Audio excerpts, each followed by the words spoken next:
Hello and welcome everybody to another episode of Books and Bytes. Today, we're going to be cracking open Sophocles' Oedipus Rex.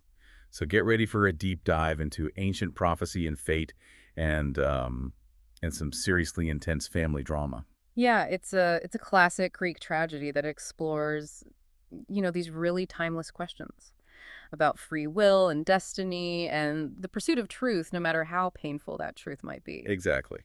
Before we really get into the nitty-gritty, though, let's set the stage a little bit. Oedipus is the king of Thebes, and Oedipus, well, guess what? His city is being ravaged by a terrible plague. Crops are failing. People are dying. Everyone is looking to Oedipus to save the day. And Oedipus, that's exactly what he sets out to do. He's known for his wisdom and strength, and he vows to find the cause of this plague and end it no matter the cost. And actually, this unwavering sense of duty and this confidence that he has in his own ability to solve any problem, these actually become his tragic Oh, it's flaws. almost like he's setting himself up for a fall, isn't it? Taking on the weight of an entire city's suffering. Like, that's a lot of pressure.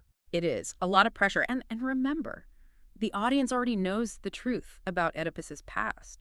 Thanks to the conventions of Greek tragedy, right? We know about the prophecy that he would kill his father and marry his mother.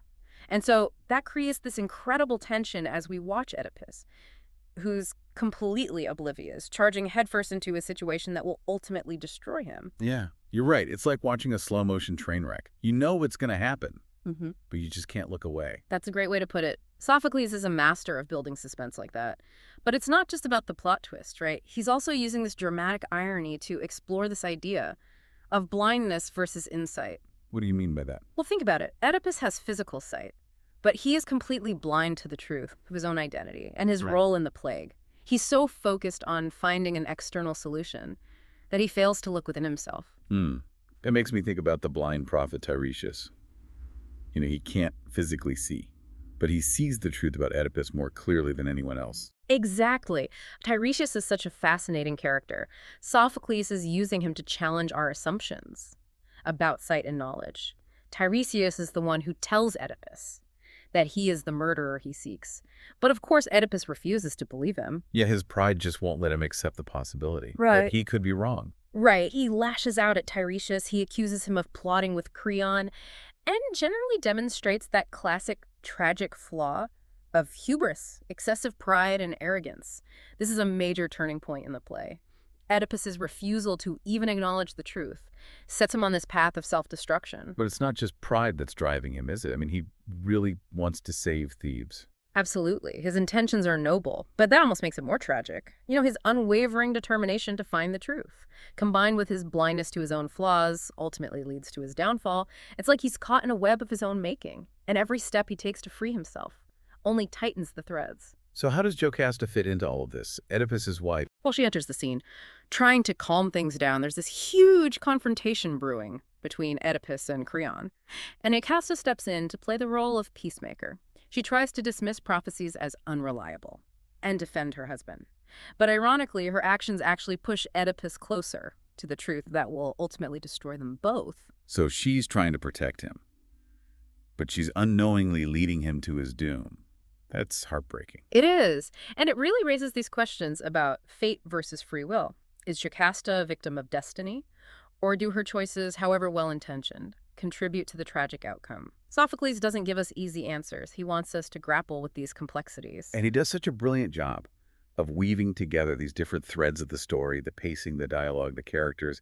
Everything builds towards this inevitable but devastating climax. Absolutely. And there are so many layers to unpack. For instance, take Jocasta's own experience with prophecy. She tells Oedipus the story of how she and her former husband, Laius, received a prophecy that their son would kill his father. And to prevent that prophecy from coming true, they did something unthinkable, right? They did. They abandoned their baby on a mountainside, piercing his feet and leaving him to die. They thought they were cheating fate. But their actions actually set the stage for the prophecy to be fulfilled. It's a classic example of situational irony. Their attempt to avoid the prophecy is what ultimately causes it to come true. Wow.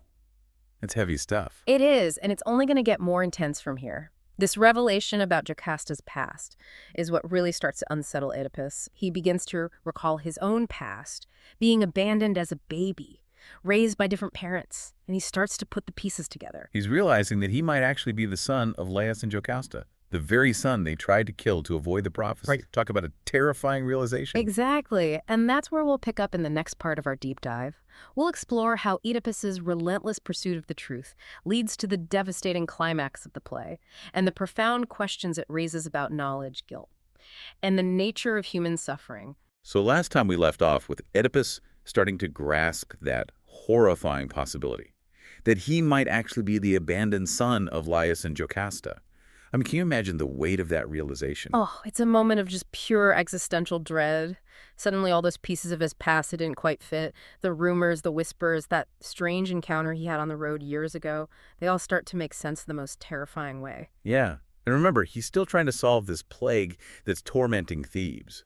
So not only is he facing this, personal crisis, but he's also carrying the burden of an entire city on his shoulders. It's almost as if the personal and the political are converging, mirroring this idea that a ruler's fate is intertwined with the fate of their people. So what happens next? Does Oedipus just, crumble under the weight of this revelation? No, not at all. In fact, it seems to fuel his determination to uncover the truth even more.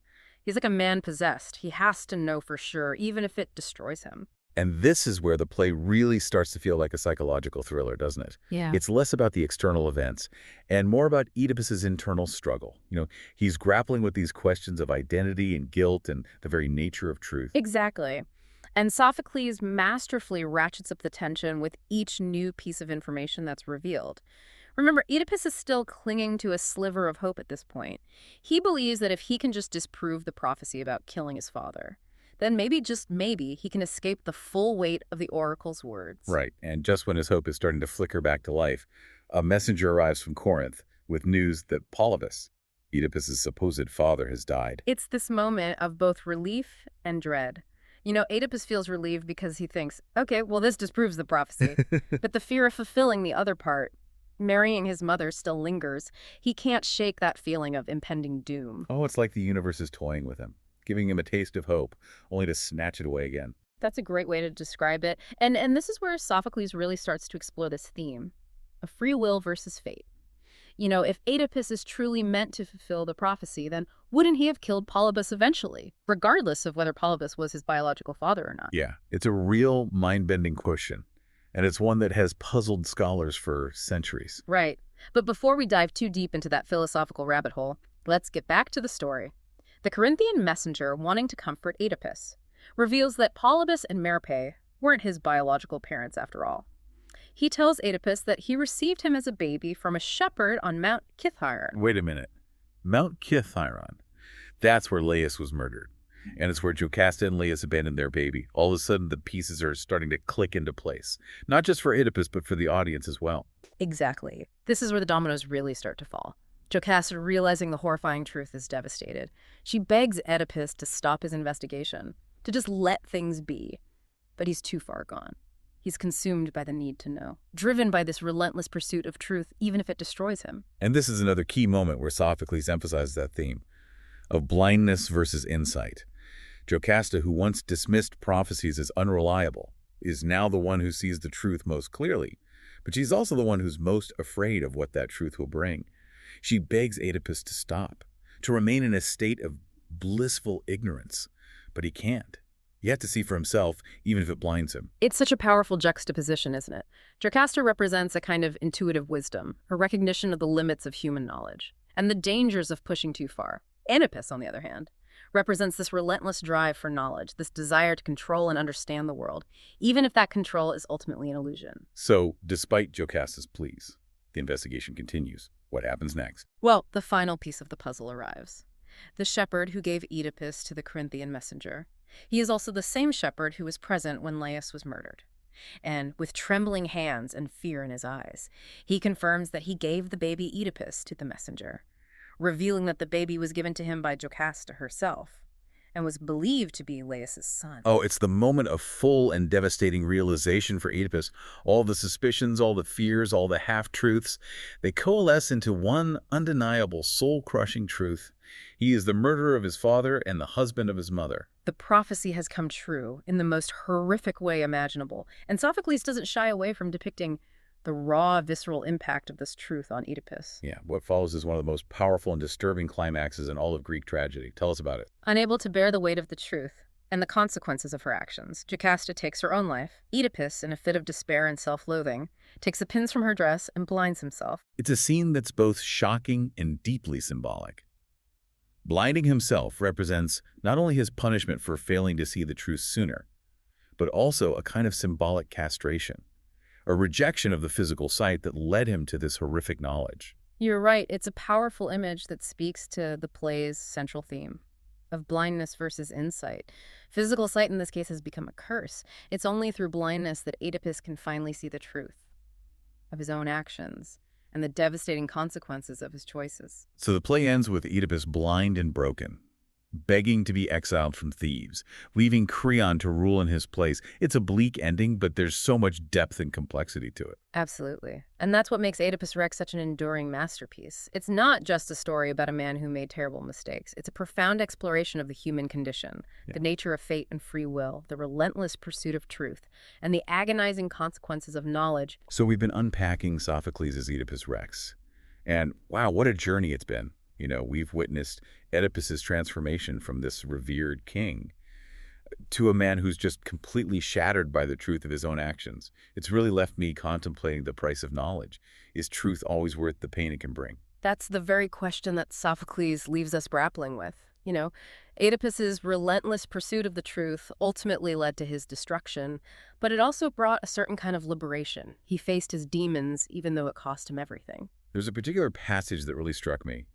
After Oedipus blinds himself, he cries out, "Darkness is my world now as it was in the beginning, the darkness to which I have returned, the darkness which is my only companion. It's so raw and powerful and full of despair." Yeah, that line perfectly captures the weight of Oedipus's self-inflicted punishment. He's not just physically blind, but he's also plunged into this metaphorical darkness, this world of suffering and isolation, brought on by his own actions. And the play doesn't shy away from showing us the consequences of his choices. He loses his wife, his kingdom, his sight, even his children are burdened by his legacy. It's a stark reminder that our actions have ripple effects, not just on ourselves, but on those around us. Absolutely. Oedipus Rex is a cautionary tale about the dangers of hubris, the importance of humility, and the interconnectedness of our lives. It reminds us that even the most brilliant and powerful individuals can be brought low by their flaws and the consequences of their choices. But it's not a simplistic morality tale, is it? Yeah. Sophocles doesn't give us these easy answers. Instead, he presents us with this really complex web of fate, free will, and human fallibility. It forces us to confront this uncomfortable truth that sometimes even our best intentions can lead to disastrous outcomes. Exactly. Oedipus wasn't some evil tyrant. He was a good man, a loving husband, a dedicated ruler who genuinely wanted to save his people. But his pride, his need for control, his unwavering faith in his own intellect ultimately blinded him to the truth. And it's that blindness, both literal and metaphorical, that ultimately leads to his downfall. Oedipus Rex is a masterclass in dramatic irony, using the audience's knowledge of the truth to heighten the tension and underscore the tragic irony of Oedipus's pursuit of knowledge. The play forces us to question the very nature of truth. Is knowledge always liberating? Or can it be a burden, a source of pain and suffering?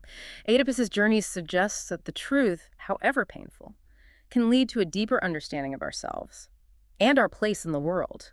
So after this deep dive, what can we take away from Oedipus's tragic journey? Well, I think Oedipus Rex challenges us to examine our own lives. What are the truths that we're avoiding? Are we willing to confront our flaws and the consequences of our choices, even if it means facing painful realities? And how do we navigate the complex interplay of fate and free will in our own lives? These are questions that resonate through the centuries, reminding us of the enduring power of Sophocles' masterpiece. Yeah, it's a play that stays with you long after you finished reading it.